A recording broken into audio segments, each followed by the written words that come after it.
What's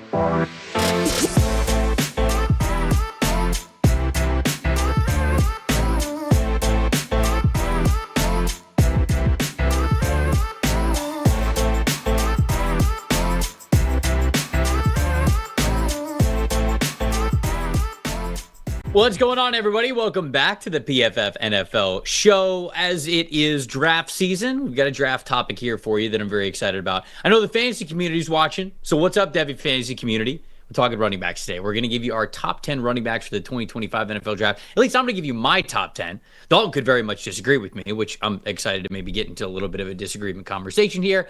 But we're also going to talk about some team fits for some of these guys specifically, not all 10, and maybe even some guys that are outside of the top 10, but we'll give you some team prospect fits, and then shout out some gems. I think that the fantasy community, the draft community, they don't want to just know, okay, who's going to get drafted in the first, second, third rounds.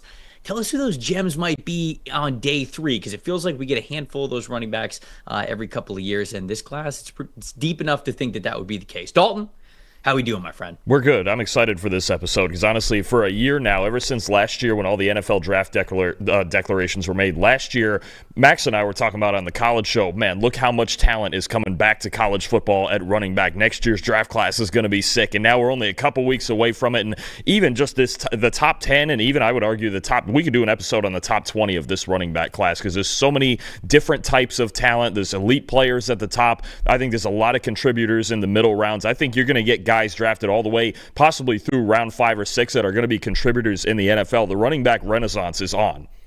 Yeah, I mean, we had, just off the top of my head, like Tyrone Tracy, Bucky Irving, both those guys are 4th-round picks, early day 3 picks, and they look like key pieces for their teams, not only last year as rookies, but moving forward, how they're going to build out their running back room. And so I think that this is another deep class where we could have that be the case. I'd love for people in the chat to shout out their thoughts on running backs. Running back is I think, a position where it's very easy to have an opinion. So we know that you guys love college football. You've got opinions on these backs and what they could be at the NFL level. So I'd love to hear it. JLG is starting us off here on the chat saying, can we finally agree that Cam Skattebo is a 4th, 5th rounder? You're not going to like this show, JLG. Because on my rankings, it don't reflect that. And we'll get into that. We'll get into Cam Skattebo because I think it's a worthwhile conversation. Drake saying Rocket Sanders is this year's Audric Estime, so maybe that means the NFLSE addicts are going to be all over it and love Rocket Sanders and kind of claim him as their own there. But let's jump into the top 5. And I hope I didn't screw this up for the graphics people because as we do before these shows, sometimes I like to late night cram. So I was watching some running back film last night and I was moving guys a little bit up and down the list. And so my list changed maybe at like 1 a.m. So hopefully it doesn't screw up the graphics people too much. But when we look at the top 5 that I have here for the 2025 NFL draft, it starts off with Ashton Jeanty. I didn't make a change there. He is my RB1 in this class. I've got Omarion Hampton at number 2. I have Cam Skattebo at number 3, RB3 in this class. And we'll talk about that, I'm sure, a little bit more in a second.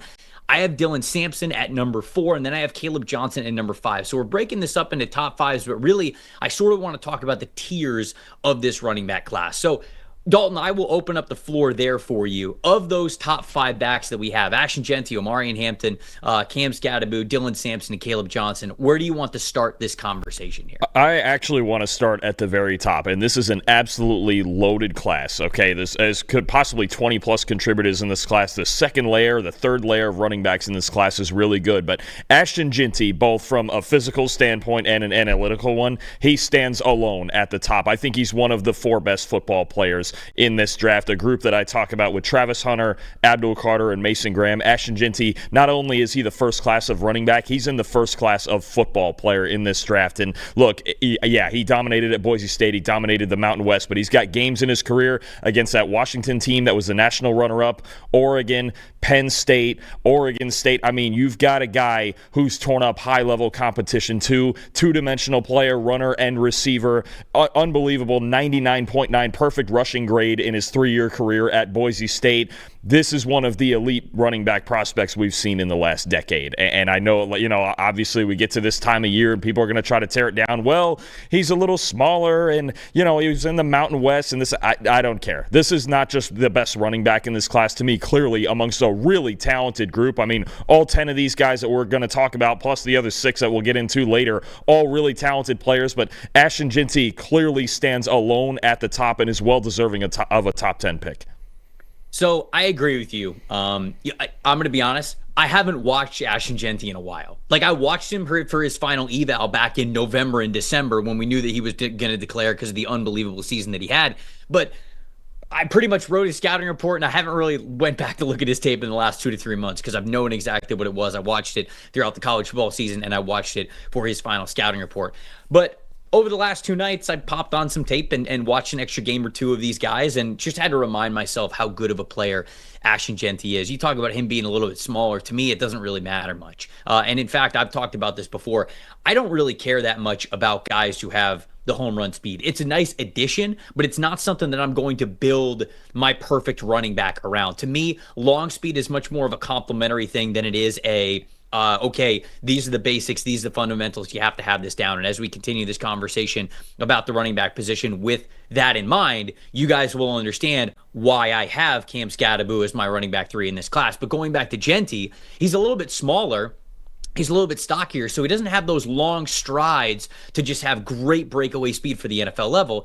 But I don't care. You don't really get those many opportunities anyways because of how good and how fast defenses are. Instead, he's a little bit more compact, and that's actually to his advantage. It allows him to bounce off of contact really well. Very healthy yards after contact average. Over 5 yards after contact as an average. That is insane. Plus, you have the very high missed tackles force per attempt, whether that's shiftiness and elusiveness or that tackle breaking ability. I think people sleep on how good of a receiver he is. Wasn't really used as a receiver this past year, but certainly was the year before. He had an elite receiving grade. And so he brings you 3-down ability, and not just 3-down ability. It's elite 3-down ability in my opinion.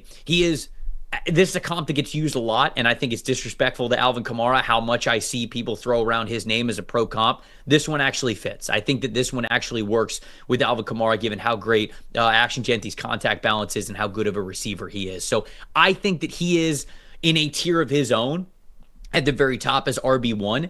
But what about Omarion Hampton? What do you think of Hampton? Is he close? Is he in that tier with Ashton Jeanty? What do you think of Omarion Hampton? Because I've seen over the last week, we've got some good discussions here about the running back position, and there are some people that think that Hampton is really overrated. I wouldn't say that he's overrated. I will mention an area of his game that I have a little bit of hesitancy for in a second, but I would love to hear what you think of Omarion Hampton and where he is in this running back class, how close he might be to Jeanty. I don't think it's that close, if only because Ashton Jeanty is so good, but I do think Hampton is clearly the second best back among this group, and that says a lot, again, considering the talent and the other guys that we're going to talk about right behind him. I think once you get to 3 and beyond, there's like another group of like 3 through 7 that we're going to talk about, but I think Hampton is clearly number 2, and I think a late first, early second round type of back, right? And you're talking about a bigger workhorse back that thrives on yards after contact, second in the last couple of years in yards after contact behind Ashton Jeanty, right, and playing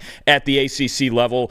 Obviously 2023 still had Drake May in there. This year the offensive situation at North Carolina was not good at all, and he still found a way to put up big numbers, right? And I think the only thing I would worry about really is the mileage and how much he was used and the style of runner that he is, right? He's a little bit more of a straight line, powerful runner who's going to get behind his shoulder pads. When he does, people go for an absolute ride, man. When he gets behind his shoulder pads and he wants to hit people, he's an absolute problem. He's got breakaway speed at the second level. I think he's one of these backs that you look at and you go, man, we get to the playoffs with him, we get him in cold weather, he's going to be a real issue for people to tackle in the postseason. So I think Hampton's worth a late first, early second round pick. I even think somewhere as high possibly as Denver at number 20. I've kind of been warming up to that idea because they don't have a workhorse back like that in Sean Payton's offense. I think Hampton is clearly the second best back. There's a pretty decent gap for me between him and Jeanty. I don't think Hampton is nearly as fluid a receiver as Jeanty, but it's kind of unfair considering Jeanty played receiver in high school before switching to running back. So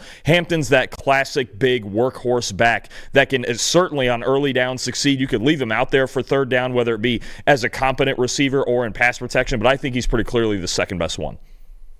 You know, when I look at him and just his overall physical profile, that's where you really, in my opinion, start to get that first round consideration. He's 70th percentile in height, 73rd percentile in weight, and yet 80th percentile, if not 90th percentile in the 10-yard split, 40-yard dash, vertical jump, broad jump. Actually, not the 10-yard split, but the 40-yard jump, the vertical jump, the broad jump. So the top speed and the explosiveness there. while being above the 70th percentile in size, he is also above the 80th percentile in explosiveness there. And I think that absolutely shows up on tape. And what I like about Omarion Hampton is he shows you a little bit of good third down ability as well. He shows some soft hands in the receiving game. They used him as a receiver quite a bit at North Carolina. He also has some really good reps as a pass protector. Somebody said this the other day. I originally, in the draft guide, I have Rashard Mendenhall as the comp for Omarion Hampton. I like that comp for him, but I wonder if he's a little bit better on the third down situations where DeMarco Murray kind of becomes a little bit better of a comp for him. And so I'd throw his name out there as well. The issue that I have with Omarion Hampton is he does not see the rush lanes, and he does not have the patience to let blocks set up as often as I would like. His vision and patience to me are a little bit inconsistent, and that only gets more difficult as the game speeds up at the NFL level. And so that nuance, vision and patience, are two of the most important traits that I have for valuing running back.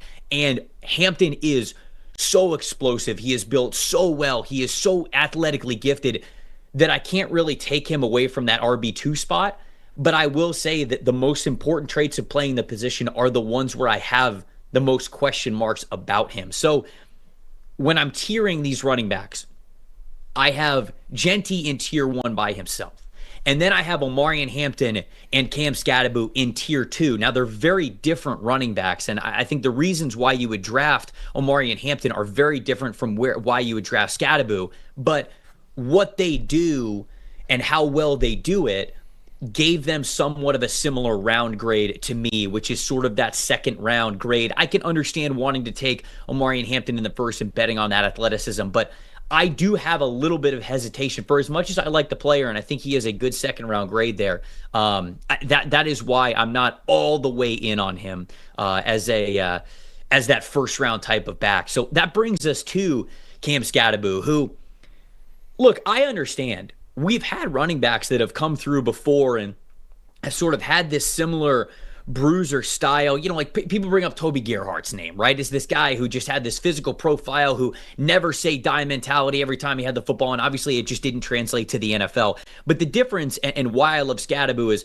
first and foremost, he has that running style, that passion, that will not go down after first contact type of style that I love. That, to me, always plays at the NFL level. It reminds me of a guy, not as much like a Toby Gerhart, but more. I think his comp is more like Kyren Williams. And instead, he's got more size on him than Kyren Williams did. We have seen what Kyren Williams has been for the Los Angeles Rams and how valuable he is to keep that offense on schedule. Is Cam Skattebo going to break off the 50-yard runs like Ashton, Jeanty, like Omarion Hampton, like Caleb Johnson, like Travion Henderson? No. But on a per-carry basis, I want the ball in this guy's hands. And another reason why it's not just the physical profile, Dalton, I think he sees the field at an excellent level. He has some of my favorite vision of any back in the class. And when you combine my top two traits of making guys miss, breaking tackles, and having that determined running style with the fact that he sees the cutback lanes, he waits for blockers to set up, he understands that he can only go as far as his offensive line. Well, I don't want to say only, but he knows that he will go further with the football if he allows his offensive line to manifest and set up ahead of him. So just the way that he sees the field, it's not just that bruising style, guys. I think he is so much more of a high IQ football player than people give him credit for. So really high wins above average metric. The only running back in this class who had a higher wins above average than Cam Skattebo this past season, over the last 2 years actually, is Ashton Jeanty. That's it. So he brought a ton of value, whether it was in the Wildcat, whether it was as a receiver out of the backfield. This dude, in my opinion, can do it all. Is he going to break off the massive runs for you? No. But in my opinion, that's pretty overrated for why you would draft an efficient running back and somebody who could really round out your offense. So I am a Cam Skattebo fan. I have him at RB3. I have him in tier 2. I think he'd be a worthwhile second-round pick. I do as well. I think you're talking about a guy who, you just mentioned it, combines the fundamentals and the know-how of how to play the position with just the absolute heart of a lion, man. And I think the other thing that gets gets lost in the mix here is how good he is as a receiver. I mean, we've even seen times back there, you just mentioned as a Wildcat quarterback, we've seen him throw a few touchdown passes at Arizona State too. I mean, this is just a football player, right? This is somebody that no matter what role he's in, he's going to make your team better because he's 120% all the time. And honestly, the 40-yard dash time is really the only thing that you're going to have an issue with. Here and there, he'll be so aggressive that he'll run into the backs of his linemen, but the vision has gotten better as years have gone on. I think that's really it. When you talk about just, okay, the 4.65 40, that's the only really consistent flaw you have with him because you mentioned it. You watch him play the position, and I think about that explosive vertical jump that he had at the combine, and it really matches with that vision with the jump cuts that he makes, very powerful jump cuts that he makes to get into those cutback lanes. This is someone who knows how to play the position. It's not just, he's all heart and he's out there just pinballing his way through. No, he knows how to play the position. You mentioned it. His vision is very good, and then when he gets in the open field, he's looking to punish people. So I think Skattebo can make any team better. I'm with you. I have him as the third best back in the class, and I think a second-round selection is worthy for him. So after Skattebo, tier 3 for me is 4 players. And I can see the chat. People in the chat already are talking about, hey, you mentioned the top 5. Where are the Ohio State running backs? Well, they're right after that, and honestly, they're in that third tier. So I hope the producers can roll with this before we go to our first break. I want to talk about these 4 players next because that's the real essence of the conversation that we need to have.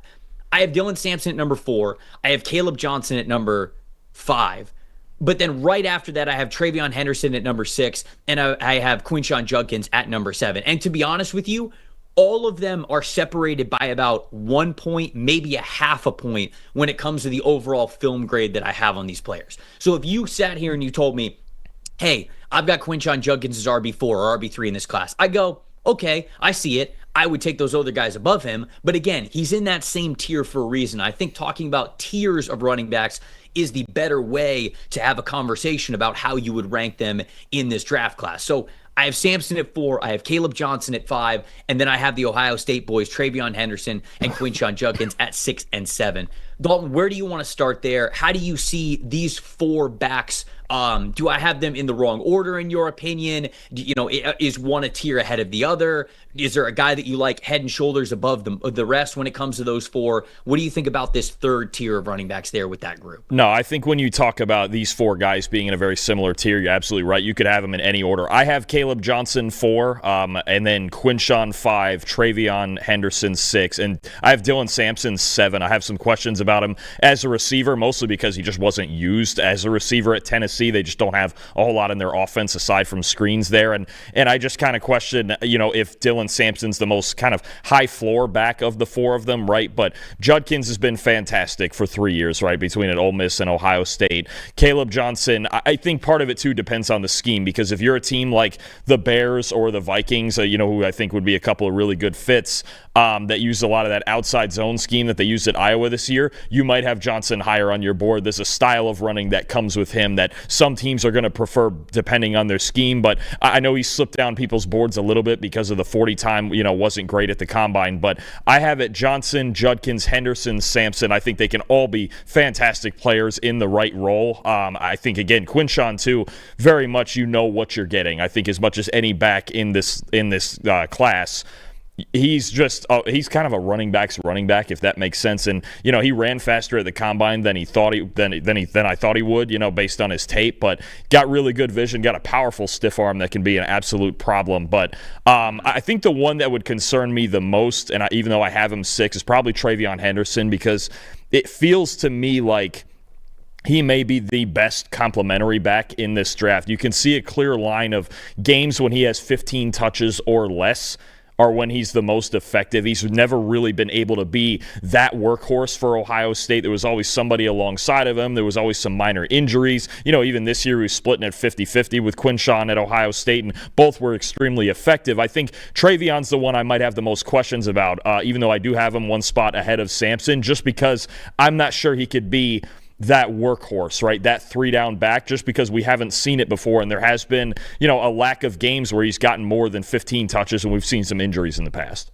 He reminds me a lot of Tajay Spears, and I'm not saying that he will have the exact career. I mean, he could certainly have some more opportunities, but sort of that just slasher speed back. Now, something that's a big plus for Travion Henderson is one fumble in his entire college football career. Over the last 2 years, he hasn't had a single fumble. That one fumble came as a freshman. And so this dude really knows how to take care of the football. Sometimes you get these speed backs, and you worry about the strength. Can they hold on to the football? Dylan Sampson is one of those players that needs to make sure that he's holding on to the football a little bit better, as an example. But, when you look at Henderson, I think that his rushing style, I would love to see him be more effective behind zone blocking schemes, but I actually feel like he saw the field and he saw blocking concepts better between the tackles, and so it's a little bit of a interesting conversation with him, because his skill set as this slasher, this get to the sideline, one cut, get up, use the speed, I feel like is actually where he's at his best, like being a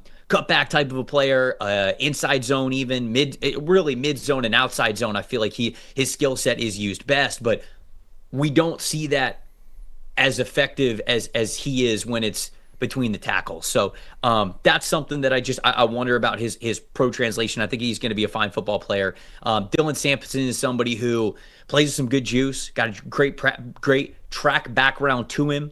I think that there is pass catching potential with him. I think he plays with more strength, more balance, and gets more yards after contact than you would expect for a player of his size who has the quickness that he does. So I think I'm buying into just his ceiling a little bit more. And then when you get into the other two dudes, Caleb Johnson is somebody who, I've said this before on this program, he reminds me of Todd Gurley sometimes. I mean, he's got some runs that are just awesome, especially behind zone blocking scheme stuff. You think about what Todd Gurley was when he got to the Rams with Sean McVay. You see some flashes of Todd Gurley from a player like Caleb Johnson, because of that size, power, speed, explosiveness, up the sideline type of ability from him when he is behind those zone blocking scheme concepts. And so you see some brilliant flashes from him. He's not really used as a receiver. He's not a supernatural receiver. And even though there's some decent pass blocking reps, he's kind of inexperienced in that area as well, at least from what I've seen. So he's somebody who early down work behind in a zone blocking scheme, I could see him being extremely productive. But does he give you third down value? I'm a little hesitant to say that would be the case. Judkins, to me, is the most frustrating back in this class, because I went into the year with him as my RB1. I had him right there with Ashton Jeanty with what he did when he was at Ole Miss over the last 2 years. I thought he was going to go to Ohio State and absolutely dominate, and he played well, but it was obviously split in time. The issue wasn't the overall production from Quinshon Judkins to me. It was the lack of creativity. I mean, when he got to the second level or to the line of scrimmage, he wasn't making guys miss as much. I think it was really like, hey, I either bounce off of this tackle or I give him, like you said, that signature violent stiff arm to the ground, or I'm just getting tackled. Now, he's always moving forward because he's got enough momentum, he's got enough strength, got enough leg drive to make that happen. But I did not see the same sort of creativity that I thought I was going to see, that I saw a little bit more of at Ole Miss. And really, when you just compare him to the other backs in this class, and I think creativity is really important. And so I'm not saying that Judkins is a bum by any means at all. Like, for example, if the Chicago Bears go a different direction at number 10, and they end up taking Judkins at 39 or 41, I think he can be really productive. Behind a good offensive line, I think Quinshon Judkins can be a 1,000-yard back in the NFL. But behind a bad offensive line, for as strong as he is, I just don't know if that creativity is going to be there for him at the NFL level, because it was pretty hot and cold this year, especially before that college football playoff run. So that is my hang up when it comes to what I think of Quinshon Judkins there. What do you think of that criticism of his game? I'm with you. Look, I think there's a solid starter in there. Absolutely. I think you mentioned it. When he's playing behind a bad offensive line, he tends to dance a little bit, right? He's trying to create for himself, but it's just not there. He's not that type of runner, right? He's the type of guy who needs good blocking, and I think is very much able, once he gets into the hole and finds it, he's very much able to break tackles. He's a powerful player. He's a compact player. I think he's somebody who can absolutely be a starter. You feel like there's just, between him and, say, the top 3 backs in this class, like there's just a little bit missing. Like there could be a little bit more, and I don't think, even though he ran very well at the combine, I don't think that top end speed always shows up on tape either with him. So I think in a situation like at Ohio State, that was an ideal one, because Travion Henderson was really a fantastic complement to him with the speed that he has and the receiving ability. I think Quinshon, there's a little bit of, I don't think he's got the A+ ceiling, but I absolutely think, like you mentioned in the second round, he could be a really good starter in the league. Yeah, that's what I think too. So that's sort of that tier 3 of players. So tier 1 is Ashton, Jeanty for me.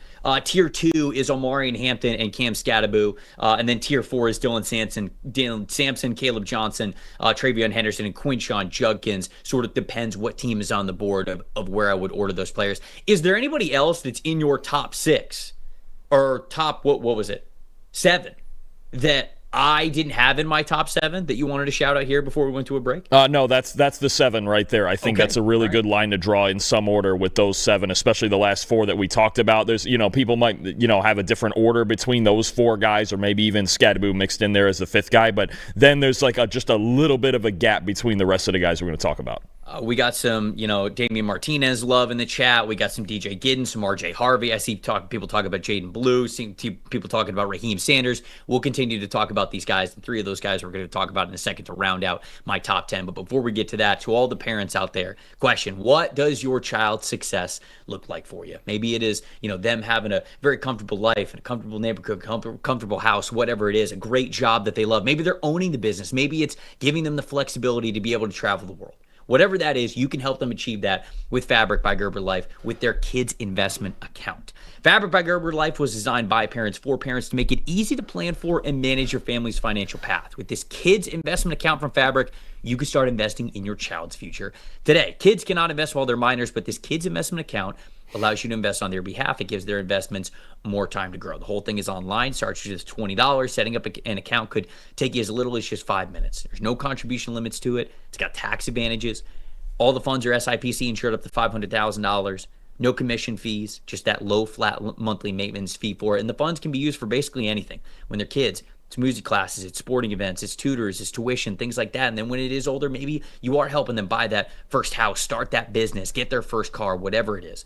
Join the thousands of parents who trust Fabric to help protect their family and start investing in your child's future today at meetfabric.com /PFFNFL. That's meetfabric.com /PFFNFL, MEET, fabric.com /PFFNFL. The portfolios are managed by Fort Washington Investment Advisors Incorporated. Additional services provided by Apex Clearing Corporation. All investing is subject to risk. You can learn more at meetfabric.com.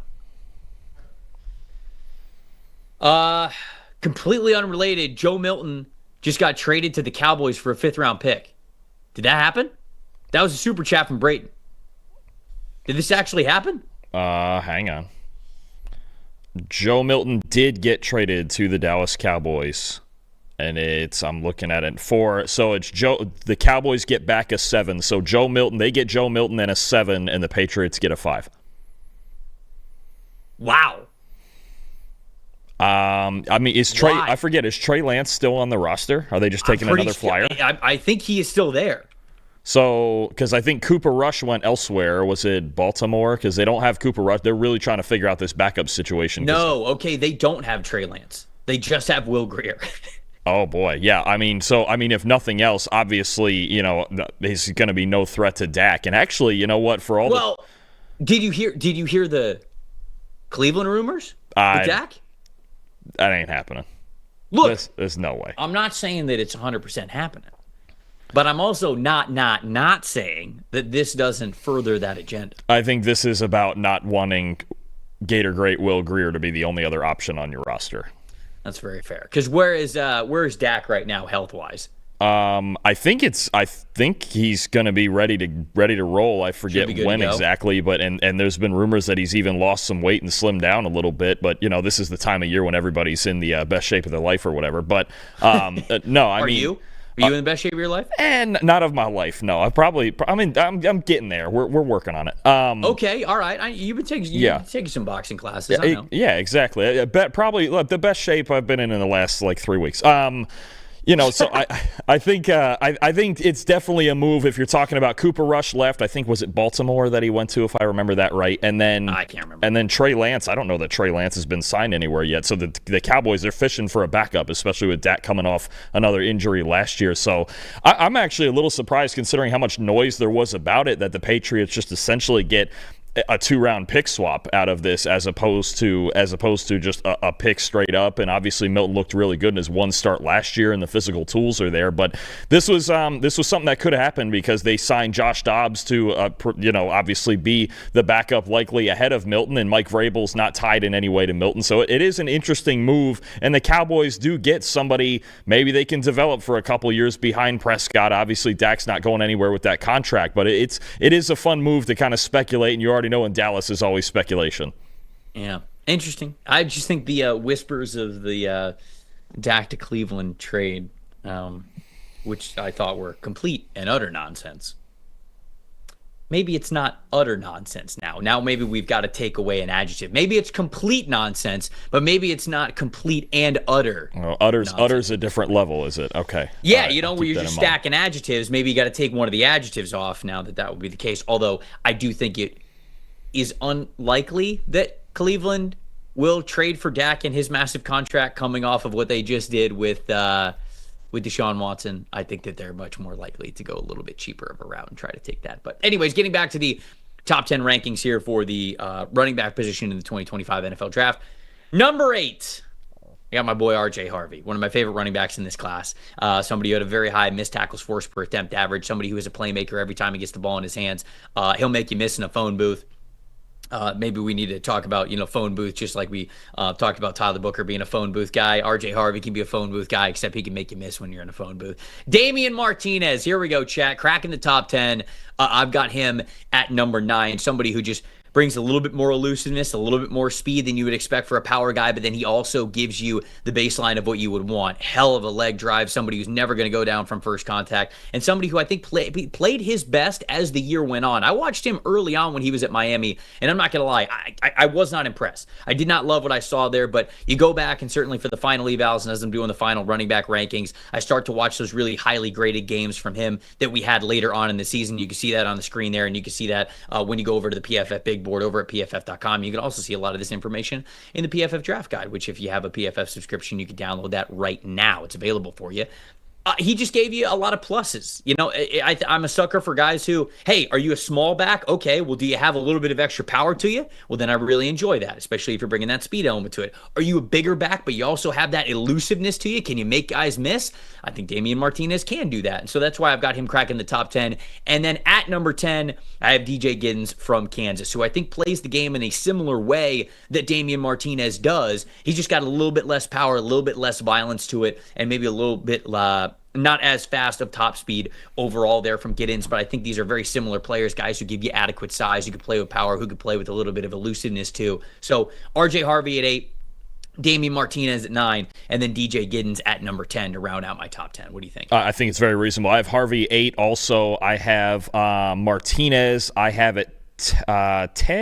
I have Martinez at 10 and Giddens at 12, and there's just a really good group of players in here. So look, I don't have any arguments any which way. I think Harvey, his style, the kind of cut and slash vision-based style you're talking about, to me, reminds me actually a little bit of James Cook. I think you're getting that type of player out of him. I think he showed, especially at the Senior Bowl, I love the way that he caught the football out in open space at the Senior Bowl. Martinez, you make a very good point about him because I think the context is important here. One, this year he had the 3rd best rushing grade in the country behind Ashton, Jeanty, and Skattebo, so that says a lot about just the production. 2, Miami did not have any creativity in their run schemes at all. They basically just handed it to him and said, listen, sledgehammer, go ahead, just get your 5-6 yards and do what you can for us. There was no creativity at all. And I think a big thing to watch, I've been stressing to people with Martinez, and people are going to see this big 230-pound back and go, okay, put him in that gap scheme, put him in a duo, run him right down to A-gaps and let it go.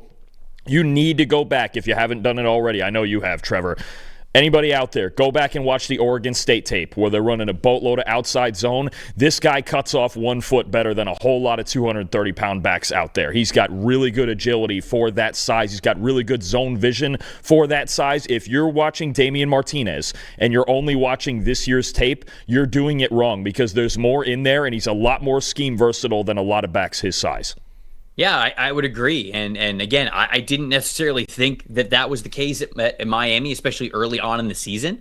I also was really disappointed with what he was on 3rd down. I didn't think that he played with that same sort of fire, that same sort of strength when it came to pass blocking opportunities. And it didn't feel like he was nearly as interested in the passing game on third down as a receiver. So those were areas where I saw how good of a runner he could be, but the disinterest and just a lack of competitive fire that I saw in those third down responsibilities, that dings you quite a bit in my book when it comes to my scouting report, because where obviously running the football and who you are when the ball is in your hands is important, you've got to make a difference in the passing game if you were going to hold a lot of value. And he was not that early on in the season, but then he evolved into that eventually as the season went on. So now you have somebody that brings you a lot of good versatility for a player who brings really good size. DJ Giddens is somebody who I'm a big fan of. I thought he had a better combine than I even expected. He gives you that elusiveness, that make you miss type of mentality, despite being a little bit bigger as a back. To me, he is a pretty high floor back. I think that what you see is what you get, but it's that in a lot of areas. It's as a pass catcher. It's as a guy who can make you miss with good agility, but he also can run behind the pads with a little bit of power as well. He's really productive when he was at Kansas State. I think he had really good efficiency numbers. You could see his rushing grade over the last 3 years. A lot of successful production there for him, specifically over the last 2 years. So I'm a big DJ Giddens guy, and I put him right in front of, I believe I have Devin Neal at 11. I initially had him in my top 10. I like Devin Neal a good amount. I just love, I think he's a really natural athlete, right? This is somebody who went to Kansas not just as a football player, but also on a baseball scholarship, played on the baseball team for a little bit as well as an outfielder. He is somebody who is just a true natural athlete who was good enough to play college ball in both sports. And I just think that you see a lot of that natural movement and that high, I'll say football IQ, but really it's just sports IQ. He just understands how guys are trying to tackle him, the angles that they're going to take, how he needs to get around it. And even with pretty limited long speed and looking a little bit stiff at times with it when it comes to change of direction, he can still make it work. He's still got a little bit of wiggle, and he hits the angles correctly to be able to get to the sideline and give you a little bit more than you would expect for how much of a limited athlete I think he is for the NFL level. So I've got him just outside of my top 10, but it's hard to take a player who just understands the game as well as he does and put him further down my rankings. He's just such a pleasure to watch and how he approaches the game. Who's right outside of your top 10 really quick, if you have any thoughts there? Right outside. So Neal was one I was going to mention because I actually have him RB9 right now. I haven't tweaked my rankings lately because I was pretty set on him, but I have him RB9, like you mentioned, compact, strong, decisive, and just knows how to make himself. He's already a small target. He knows how to make himself an even smaller target. I think he can be a really reliable early down back. Another guy I'll tell you I really like that I actually have 11, Jarquez Hunter from Auburn. I think this is someone who's a really tough runner, and when I went back and watched him again, he can get out in the open field and book it. He can be a home run hitter. I think there's definitely some work to be done on his vision. He's a little bit linear. He's not that creative, but I'm going to tell you something. He battles through contact, and he's got breakaway speed. You can see it even in games against Alabama. I'll tell you what, at the University of Alabama, they're going to be glad Jarquez Hunter's graduated now because they're going to be tired of trying to tackle him. I think this is somebody who needs a little more polish, even if he's kind of got a year or two of development coming in front of him, in a committee type of setting. But I think that's a guy with a lot of potential, and I'll give you another one. I have Giddens 12, and then this guy 13th. This guy I've been singing his praises this whole time, even up to yesterday when we were doing the player comps, and that's Brashard Smith. Look, not an every down back, but this is somebody who's an absolute weapon, I think, particularly in the receiving game. Former receiver at Miami, goes to SMU and has a spectacular year at running back as a dual threat, highest receiving grade in the Power 4. I mentioned the comp of Nyheim Hines, and I think he's a player that you kind of use as that positionless weapon, right, where you can line him up anywhere on the field. He can be dangerous, really good outside runner, can make people miss in the open field. Brashard Smith is somebody I would think about very, very early on day 3. Again, you need him as part of a committee. You're going to need that workhorse early down back, but Smith can be a weapon for a team with the right complementary pieces around him. Yeah, I think that Hunter is a really good football player. I do. I think that he is RB14 for me on my list, but he is somebody who I could definitely see being an RB3, maybe an RB2 at the NFL level. Somebody was asking about Kyle Monangai. This is the last one that I will do here before we get on to our favorite fits here. I think the Kyle Monangai plays the running back position mentally the way that you want, and that is just powerful as hell, never giving up the football, 0 fumbles in his career, will pass block his ass off. I just don't think he's a great athlete. He's not somebody who's going to be super explosive to make you miss.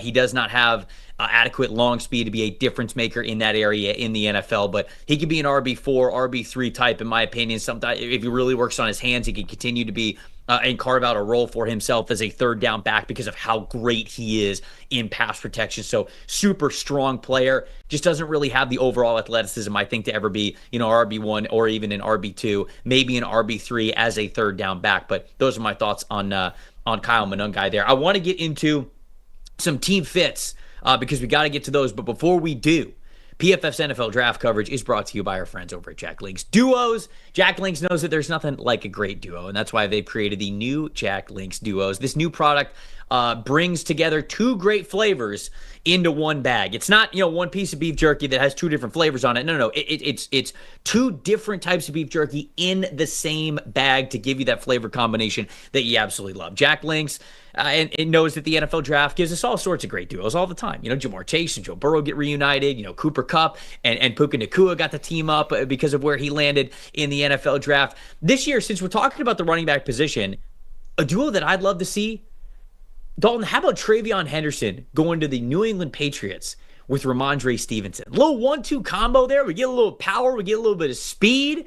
I think that would be a fantastic duo, complementary to one another. It would really start to round out that running back room. And so that, to me, is one of the dream duos. We already talked about Henderson and what he could be as a speed back. I think that is a really good compliment there. Just like that pick there, Jack Links has given us our favorite duos in the same bag. They've got great flavors like mango and jalapeno, so you get that sweet with the fruit and you get the heat with the jalapenos. You get the original flavor in the teriyaki, which we know is tried and true. And then, of course, one of everybody's favorite duos. It's buffalo style and ranch. We already know that goes together well, not just on jerky, but on so many other things as well. You can find Jack Links duos wherever you buy Jack Links beef jerky, your local convenience store, select Walmarts, things like that. So go check them out and get the 2 flavors in one bag there. Dalton, I will go to you first for our specific team fits for some of these running backs. All right, I'm going to start at the very top. And if Ashton Jeanty doesn't go to Las Vegas at 6 and he is available to the Bears at 10, take him. Put him behind that offensive line. Get him in there with Caleb Williams. You've got Moore and Odunze on the outside. Get him behind Jones, Jackson, Dahlman, Tooney, Wright. Get him behind those 5 and watch what happens. Because at that point, if the Bears were to get him, I would probably pick Ashton Jeanty to win Rookie of the Year. I mean, I think that's got the potential to be an elite offensive line. I understand if they like the depth of this class and they want to go defensive line first, I would understand it. They still need some help there. I don't understand at all, and I know I'm in the minority on this, but why I'm seeing so many mock drafts with the Bears still taking Will Campbell at 10 when Braxton Jones is just fine there. He was a top 25 tackle last year. I don't understand that at all. But again, this goes back to Jeanty being in a class by himself, okay? And I know this is the depth of this running back class, and they have 2 second-round picks. They could easily get Quinshawn or somebody else in the second round. But Ashton Jeanty is special. And if you put him behind this offensive line, he can absolutely be special. You talk about taking the pressure off of Caleb Williams, and you talk about Ben Johnson getting into the run game that he wants to. I think if he's there at 10, you take him and you run with it and you get into this deep defensive line class also. Fix that later. You want O-line depth, get it later. If Ashton Jeanty's on the board at number 10, Chicago Bears, take him, run with it, see you in the postseason. I think this is the ideal landing spot for Ashton Jeanty, for not only him to have the most production that he possibly can because he's behind what is now a really good offensive line, in my opinion. In theory, of course, they haven't played together yet, but it's also just maximum fun, right? Caleb Williams and Ashton Jeanty, 2 of the best players in college football over the last 2 years. Then you got a great receiving core to throw it to. You got a good offensive line in front of you, and Ben Johnson is the one who gets to orchestrate and call the plays for that offense. I love it. I love this spot. I think it's absolutely perfect. My first one that I want to go to is RJ Harvey going to the Washington Commanders. They've already got not Brian Thomas, Brian Robinson. They've already got Brian Robinson there. And then they have some guys that are sort of backing them up, Jeremy McNichols. They have Austin Eckler, but imagine RJ Harvey as the little 1-2 combination that we have there in Washington. In fact, if you're running any sort of option play with a Jaden Daniels and an RJ Harvey, that is a lot of missed tackles forced waiting to happen. I think that could be really good for them. Obviously, they got to shore up the offensive line with some of the struggles and injuries that they had during last season. But I love the idea. Talk about Jackson Link's duos, and a duo that I really love.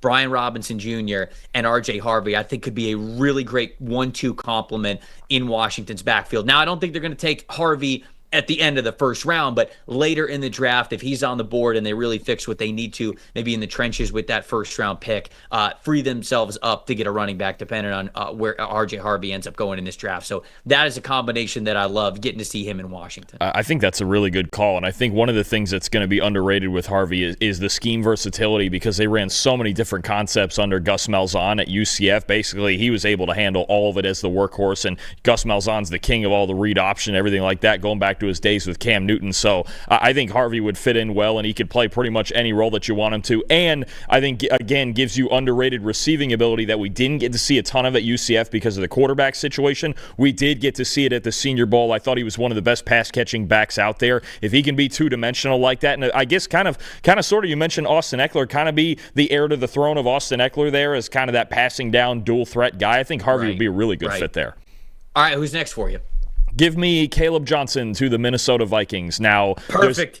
Perfect. There's a huge gap between the first round pick at 24 and the second round pick, I think, at 97. So this is that scenario we talk about with them maybe trading down from 24, getting out of the first round, getting more picks into the second and third round. Then you start talking about, okay, would they think about Caleb Johnson? Because I think another back behind Aaron Jones, and Aaron Jones had a fantastic season this past year, but he's also 30 years old. He just signed a 2-year contract. You want to add some youth and you want to add a scheme fit into this, Caleb Johnson's the right guy. That you mentioned it, up and down, outside zone runner. They ran it a lot more at Iowa this year than they had in past years with a new offensive coordinator. In his career in outside zone, 85.6 rushing grade and 5.9 yards per carry. I think it's just the right place for him to be as eventually the featured early down back, but I think as the complement to Aaron Jones, he can continue to get better.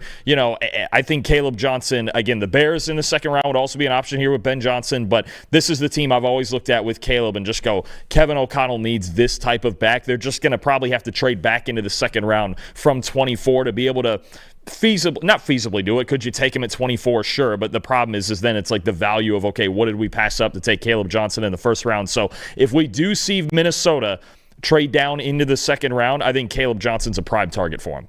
It's perfect. Going back to the conversation that we had a little bit earlier about Caleb Johnson, I love him in an offense that will allow him to run a lot of mid-zone, outside zone type of plays, and I think Minnesota's a team that has the ability to do it. I think he's a great spell behind Aaron Jones, and I think Aaron Jones is a great back to sit back and learn from, because Aaron Jones, one of the best in the NFL at a lot of those third down responsibilities, specifically as a receiver, so he gets to sort of learn with him and really sort of hone in on that and get that work as a third down guy, and whenever Aaron Jones, the contract runs up or whatever it is, I think you're fully confident in Caleb Johnson being that feature back for you. So if he ends up in a spot like Minnesota, I could understand him being a lot higher on people's rankings because of that landing spot there and the production that he has.